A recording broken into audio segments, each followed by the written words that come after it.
Bonjour, chers étudiants, mesdames, messieurs, tous qui suivent cette vidéo. J'espère que vous allez tous bien et que tout se passe pour le mieux pour le bon pour chacun d'entre vous. C'est encore votre frère et ami Moussa Ndiaye qui vous parle, diplômé de sciences politiques, spécialisé en paix, sécurité et développement du niveau master 2. Alors, on va parler aujourd'hui du système politique sénégalais, un module qui pose beaucoup de problèmes aux étudiants, surtout de la première année.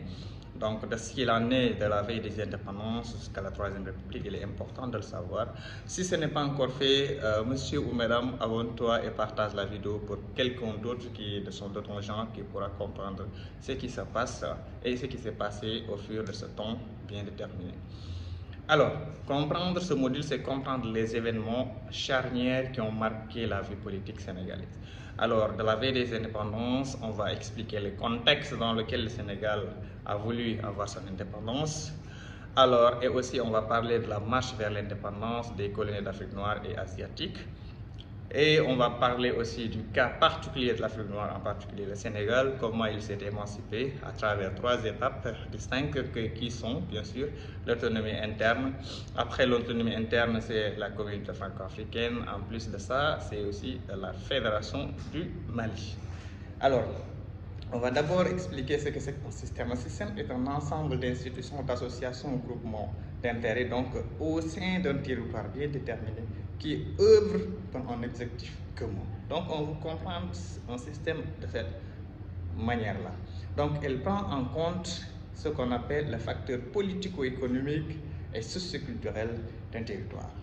Donc les institutions, les associations, les partis et tous les groupes d'intérêt qui vivent dans une société donnée et qui ont pour l'ambition de faire émerger les choses ou même d'organiser l'appareil qui les dirige. Donc c'est ça un système. Donc le Sénégal, de par son histoire, a connu beaucoup de phases pour la description ou même l'installation officielle du système qui va conduire le pays.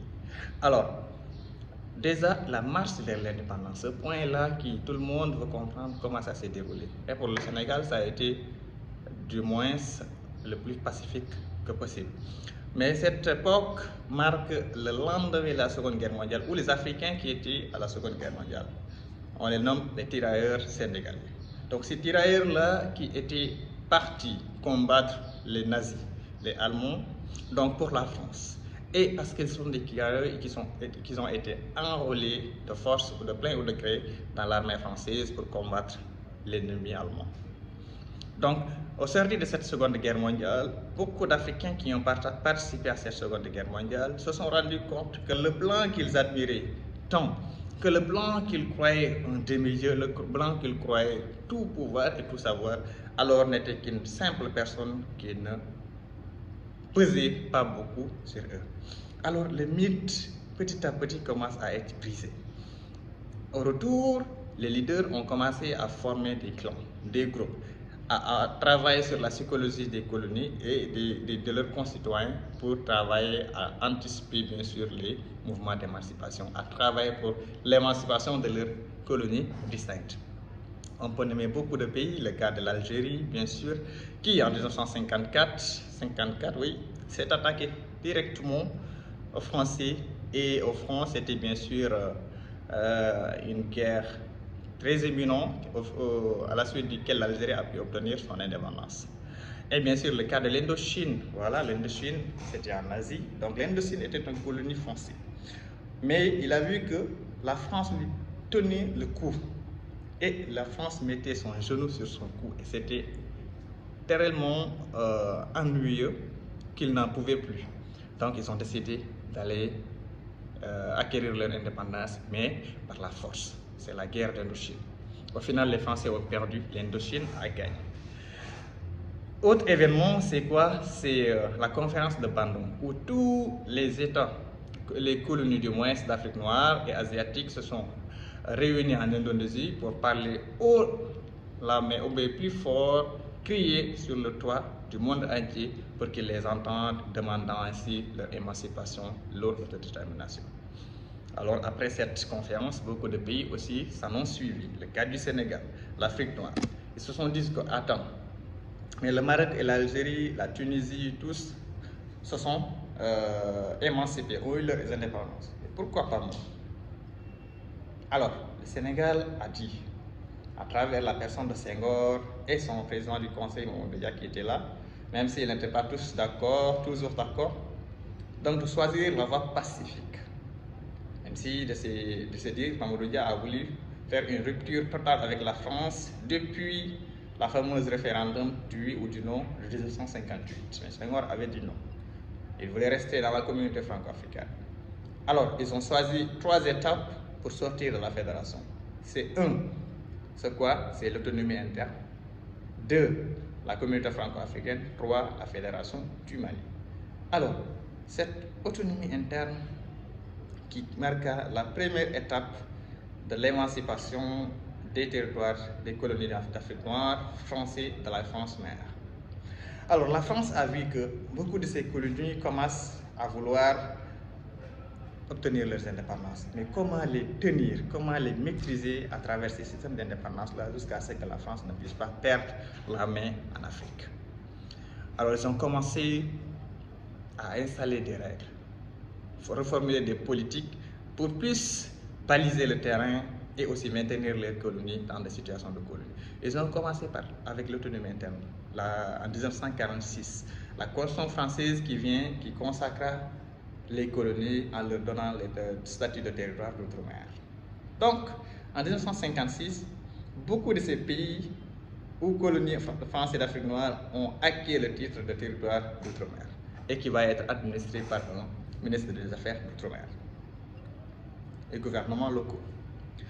Alors, de cette position, le Sénégal voyait que c'est petit à petit, ce qui leur n'a pas été promis ou bien autorisé avant, commence à être conféré, c'est-à-dire de l'autonomie interne, de l'autodétermination dans leur territoire, dans leur localité distincte. Alors, cette autonomie interne-là qui venait pour renforcer l'autonomie interne, l'autodétermination, l'autogestion de ces territoires d'outre-mer-là, s'est vu créer une loi pour un peu formaliser ça, pour un peu officialiser ça. Ils ont amené ce qu'on appelle la loi cadre. Alors, la loi cadre et la loi fondamentale en 1956, bien sûr, la loi cadre, qui est venue avec 3 révolutions majeures, avec 3 innovations majeures. Alors, de ces innovations majeures-là, on peut retenir les plus essentielles, c'est la création du Parlement local par un comité, donc par au suffrage universel, voilà, direct. Alors, ce Parlement local représente l'Assemblée locale, l'Assemblée, en tout cas, qui va décider de toutes les politiques intérieures du pays et de la marche de la localité. Donc, ce Parlement local-là était l'une des innovations majeures apportées par la loi cadre. Deuxièmement, c'est quoi? C'est le collège électoral qui a été institué. Alors, un collège unique a été institué pour l'organisation des élections et aussi la prévoyance des élections, des événements de candidature jusqu'à l'élection de ceux qui seraient les futurs dirigeants. Donc, il y a une organisation autour du système d'élection avec la création du collège unique. Troisièmement, c'est la création des postes de conseillers gouvernementaux. Donc, toutes ces choses-là n'existaient pas dans les territoires colonisés avant, mais avec l'autonomie interne, donc ils ont commencé à consacrer quelques-unes de ces compétences-là au territoire d'outre-mer. Le Sénégal a dit peut-être c'est la voie, on suit, donc ils sont partis. Maintenant, l'autonomie interne a pris fin. On est passé de l'étape de l'appréciation de cette loi cadre. On a vu les innovations majeures, mais dans l'appréciation de la loi cadre, donc on a vu que les colonies ont vu que, quelle que soit cette volonté d'autodétermination que la France voulait donner à ses colonies, mais il s'avère très insuffisant. Donc la loi cadre était très insuffisante parce qu'elle ne répondait pas à leurs besoins. Parce qu'eux, ils voulaient la transformation radicale, alors que la loi cadre n'en donnait qu'une transformation partielle.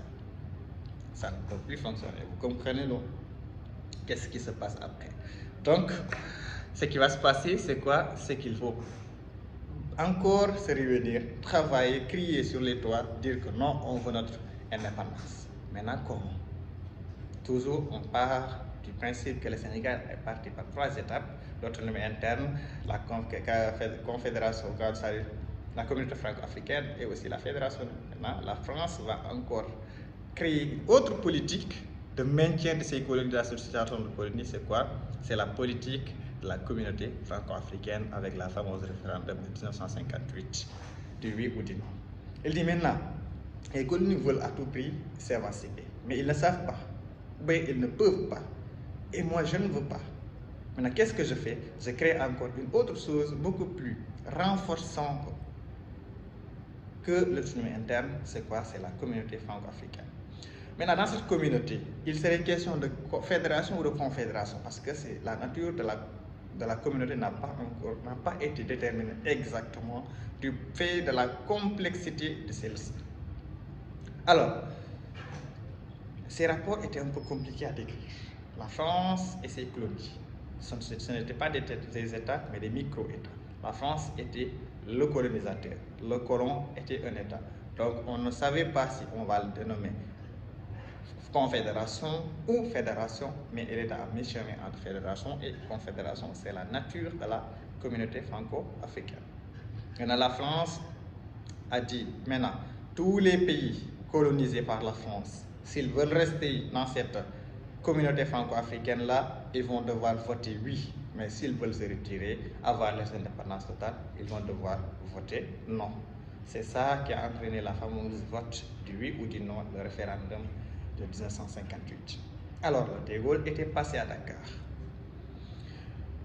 Et lors de son passage, Valdiodio Ndiaye, qui lisait le discours d'indépendance du Sénégal, disait que au général de Gaulle, le Sénégal a fixé sa politique et qui clairement définit, qui se mettait dans 3 ordres, c'est-à-dire d'abord l'indépendance, l'unité africaine et la confédération. Donc clairement, Valdiodio Ndiaye a fait savoir à De Gaulle qu'il voulait l'indépendance.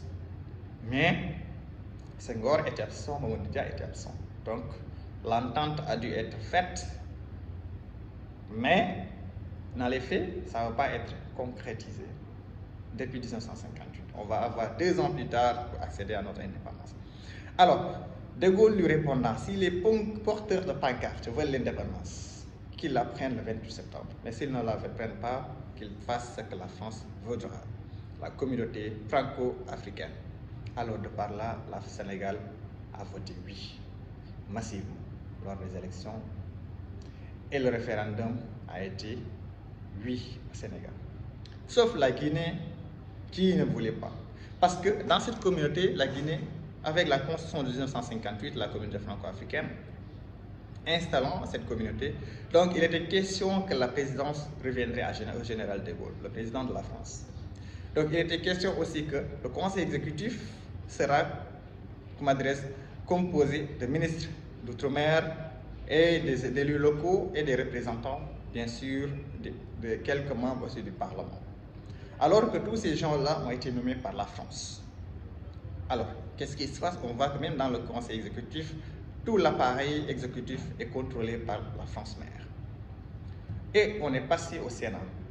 Dans le Sénat, on voit que parmi les députés, la France a disposé 198 députés, donc sénateurs. 198 sénateurs étaient élus par la France. Et les 98 qui restent par les différentes colonies d'Afrique noire et asiatique. Alors, dans la communauté franco-africaine, vous comprenez que c'est la France qui dirigeait, parce que tous ces appareils-là, tous ces organismes-là, donc, ont été balisés, organisés, orchestrés par la France pour avoir des représentants dans toutes ces instances-là. Et la majorité absolue. Et voilà, la cour arbitrale, n'en parlons même pas, puisque c'est le président de la confédération communauté franco-africaine qui élisait les 7 membres. Donc, s'il élit les 7 membres, ça veut dire qu'ils seront à la merci du président qui les a eus. Donc, la question de redevabilité. Alors, dans la communauté franco-africaine, les pays colonies d'Afrique noire français se sont rendus compte qu'ils n'avaient aucun pouvoir, en réalité. Eux qui voulaient l'autodétermination, mais dans la communauté, ils ne géraient absolument rien du tout. Parce que l'économie était gérée par la France, les télécommunications gérées par la France, la défense gérée par la France, et la fixation du budget géré par la France, bien sûr les mines, les ressources naturelles gérées par la France, et l'armée aussi a été gérée par la puissance coloniale française. Alors, qu'est-ce qu'il gère au final, l'économie? Il ne gérait rien du tout. De là, il comprenait que eux qui voulaient l'autodétermination, eux qui voulaient l'indépendance, eux qui voulaient une rupture totale, bien sûr, sont tombés dans le panneau. Ils n'ont rien sous les bras. Ils ne géraient absolument rien du tout. Le Sénégal a compris ça. Le Soudan l'avait compris. Alors, et la Haute-Volta, le Dahomey, ils se sont dit, hey, il faut qu'on crée une communauté et qu'on se gère ensemble. C'est ça qui a entraîné, bien sûr, la création de la Fédération du Mali vers les années 1959. Troisième étape pour l'émancipation du Sénégal. Premier, l'autonomie interne. Deuxième, la communauté franco-africaine. Troisième, c'est la Fédération du Mali. Alors, la fédération est composée par la Haute-Volta, le Dahomey et le Soudan, l'actuel Mali, le Sénégal. La Haute-Volta n'a pas achevé le processus d'intégration sous pression de la Côte d'Ivoire. Il s'est retiré. Le Dahomey, c'est l'actuel Bénin aussi, pareil. Donc, il ne restait que le Sénégal et le Mali. Donc, pour des questions un peu rhétoriques et infantiles, la fédération aussi connaîtra des troubles, même s'il a été créé et que son organigramme aussi a été fait. Il y avait un président de la fédération, un poste de présidence qui a été prévu, un poste de gouvernement fédéral et aussi de l'Assemblée fédérale et la Cour de justice, j'en dire Cour de justice ou Cour fédérale. Donc tout ça a été prévu, mais la manière dont elle a été prévue, elle ne pouvait pas fonctionner comme ça parce qu'il y avait des problèmes internes. Et ces problèmes internes-là venaient parce que le Soudan, qui était président du gouvernement fédéral, c'est-à-dire à travers la personne de Modibo Keïta, donc lors de la question de la nomination du président de la fédération, Senghor, Mamadou Dia, qui était vice-président du gouvernement fédéral, il voulait quoi? Il voulait que dans la fédération du Mali, le président sorte au Sénégal, c'est-à-dire Léopold Sédar Senghor. Et Modibo Keïta, lui, il voulait aussi être au poste de président de la fédération du Mali. Donc il y avait un problème. Même s'il y avait un lien qui les lisait, c'est la constitution de 1958 de la Confédération, la Fédération communauté franco-africaine. Maintenant, il y avait un problème. L'Assemblée constituante donc a donné les pleins pouvoirs à Modibo Keïta pour être le président du gouvernement fédéral. Mais après, lors de cette question aussi de nomination de président, on se rend compte de la faiblesse des pouvoirs. Donc les deux petits territoires qui regroupaient bien sûr la Fédération du Mali étaient l'une comme l'autre faibles lors des instances de décision parce qu'ils n'étaient jamais d'accord ensemble. Comme on n'est pas d'accord ensemble, donc il y a problème. Comme il y a problème, il faut régler ça. Alors, qu'est-ce qu'il faut faire? Le Sénégal veut être président, le Mali veut être président de la Fédération. Il y a problème sur la question de cette, bien sûr, sur la question de la présidence, ce qui entraîna le premier problème et qui va conduire à l'éclatement de la Fédération du Mali vers la fin de 1959-1960. Alors, comme il n'était pas d'accord, deuxième point, il n'était pas d'accord, le président du gouvernement fédéral, Modibo Keïta, destitua alors Mamadou Dia, vice-président du gouvernement fédéral. Pourquoi? Et il va élire encore un autre chef d'état-major général, donc des armées. Ce qui ne pouvait pas être compris par le Sénégal, par la question de Dia, et il va quitter et convoquer l'Assemblée constituante, et ils vont encore statuer et relever le Mali de ses fonctions, retirer le Sénégal de la fédération, et aussi, bien sûr, le Sénégal avait sa propre constitution lors de la fédération du Mali parce qu'il gardait sa constitution personnelle intégrée dans la fédération du Mali. Et c'est lors de cet éclatement-là, par la question, première question qui était le non-d'accord sur le poste de président qui va l'occuper. Deuxième, c'est la destitution du président Mamadou Dia. Troisième, la nomination du chef d'état-major par Modibo Keïta. Et bien sûr, le dernier qui va encore être le problème d'élection au poste de président, genre, la communauté la fédération du Mali va s'éclater. Et les autorités soudanaises se verront retirer de leur notoriété et vont rentrer au Bamako. Donc l'Assemblée constituante l'Assemblée législative, bien sûr, prend le nom de l'Assemblée nationale au Sénégal. Ainsi, on voit le jour l'éclatement de la Fédération du Mali. Les trois principaux raisons qui ont conduit à l'éclatement de la Fédération, c'est ça. Donc c'est ce que Kéba Mbaye dénommé la fatale loi de la division, qui nous affaiblit et nous amoindrit. Depuis que la Fédération a pris fin, la Constitution du Sénégal de 1959 qu'ils avaient créée conduisa le Sénégal de 59 à 60. Donc qui va un peu prédéfinir ce qui serait le système politique sénégalais ou le régime. Alors c'est quoi? C'est un régime parlementaire qui y aura un président et un président du conseil qui vont diriger. Et c'est cette constitution qui va fixer les bases du régime parlementaire jusqu'en 1960, en août 1960, où on va créer encore une autre constitution qui va consacrer clairement et pleinement le régime parlementaire au Sénégal et qui va durer 2 ans, de 1960 à 1962. Après, il y aura encore une autre crise interne au Sénégal. Parce que de la même crise qui a eu lieu dans la Fédération du Mali, les postes de président et autres, c'est cette même crise qui va encore faire éclater cette première république sénégalaise de 1960 à 1962. C'est quoi? C'est que le Sénégal avait commis l'erreur, donc en donnant les pleins pouvoirs aux personnes qu'aux institutions. C'est-à-dire, le président Senghor et le président Mamadou Dia, à l'époque, qui était le ministre, président du conseil, donc ils détenaient tous les pouvoirs. L'une a les pouvoirs sur l'autre. Donc le président même n'était pas responsable devant le Parlement, mais c'était le président du conseil qui était responsable devant le Parlement.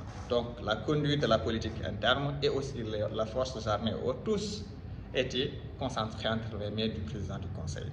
Donc il y a problème. Il y a les pleins pouvoirs entre deux personnes.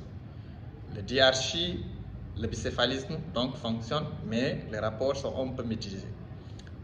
Alors qu'il devait consacrer ou donner les pleins pouvoirs aux deux institutions, l'exécutif et le législatif.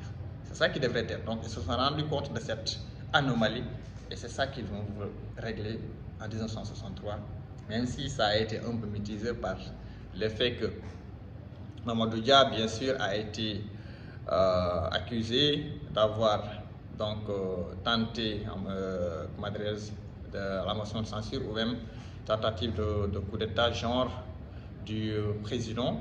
Donc il se verra se destituer sur la question de la réduction des salaires, bien sûr des députés. Alors, le président Senghor qui voit cette situation favorable pour lui, donc exploita ça. Il disa aux députés, mais n'acceptez guère que votre salaire soit diminué. Donc, il va faire quoi après? Il va réunir les députés qui vont intenter une motion de censure contre Dia. Et au plus, ça n'a pas fonctionné parce que Dia disait aux députés que c'était une procédure qui était réservée au gouvernement, donc pas au Parlement. Donc, la question, bien sûr, de la motion de censure ne pouvait pas avoir de suite. Donc, Dia amena le corps de la gendarmerie à l'Assemblée nationale et il va chasser tous les députés. Mais la procédure ne s'arrête pas là. Elle va continuer. Comment? Donc, le président Lamine Gueye va inviter les députés chez lui. Donc, ils vont voter cette motion de censure. 51 voix contre 2. Donc, 41 voix contre 2, c'est 51 députés. Alors, la motion de censure va passer. Mamadou Dia est destitué de ses fonctions et il sera arrêté par la suite par le président Senghor et conduit en prison où il va durer presque 14 jours de prison. Donc, en 1963, le régime parlementaire qui était là, qui avait pour caractère le bicéphalisme, donc le président de la République et le président du Conseil, qui étaient les deux à gouverner le pays, se verra être changé en un régime présidentiel en 1963. C'est la Constitution de 1963. Alors, la première République, c'est en 1962. C'était un régime parlementaire. Deuxième République, c'est celui de 1963, qui va consacrer la naissance du régime présidentiel où le président sera le seul et unique commanditaire de toutes les décisions politiques du pays. Et bien sûr, la troisième, les élections de 1980, donc à 78, donc Senghor n'en pouvait plus, il laissa la place à Abdou Diouf par cooptation. Abdou Diouf viendra être le président du Conseil et président de la République par intérim pour 2 ans.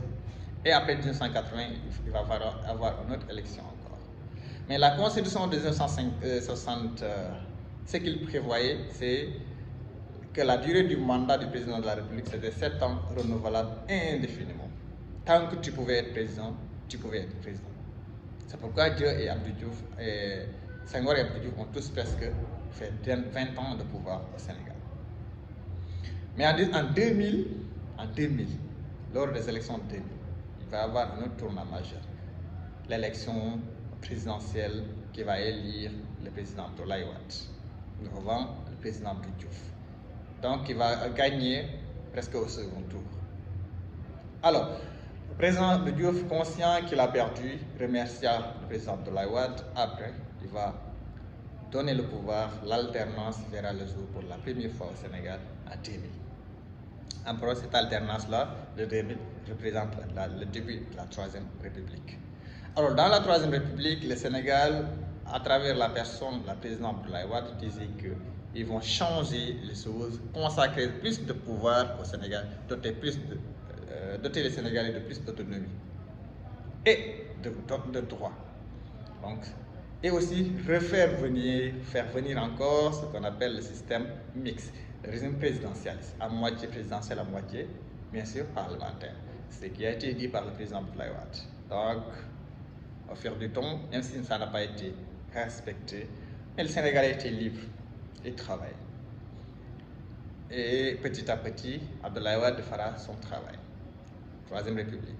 Mais il va y avoir un événement majeur qu'il ne va jamais oublier. C'est lorsqu'il tentait à instaurer le poste de vice-président. Pour les Sénégalais, tous, le 23 juin 2011, se sont levés et ils sont partis devant l'Assemblée nationale pour dire non, contester. Et finalement, le projet de loi a été retiré par le président Abdoulaye Wade. Mais le Conseil constitutionnel avait validé sa candidature pour un troisième mandat, considérant que le premier mandat qu'il avait encouru avant la réduction du mandat du président de la République ne faisait pas partie du décompte. Donc il peut avoir un autre mandat de 5 ans. Alors, il est parti.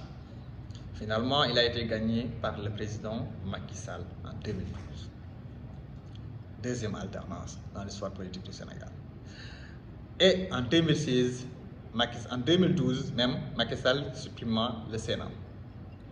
Alors que le Sénat a été supprimé par Abdoulaye Wade, a été ramené encore, et Macky Sall viendra supprimer encore le Sénat et augmenter le nombre de députés dans l'Assemblée nationale à 180 députés, si 150 députés. C'est un peu non.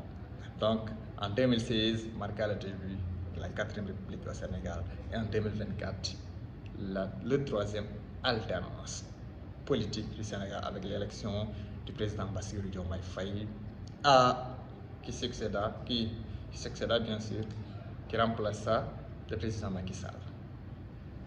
Dans une autre vidéo, on va continuer, c'est long et ça va pas être facile à écouter jusqu'à la fin, mais on va s'arrêter là, se donner rendez-vous pour la suite et la deuxième partie du système politique sénégalais. Parce que c'est clair et évident que quand vous écoutez ça, vous allez comprendre tout le système et facilement. Merci de t'abonner, merci de partager pour nous aider à encore diffuser d'autres vidéos dans le futur. Merci bien. D'ici là, portez-vous bien. Allez, bye bye les amis.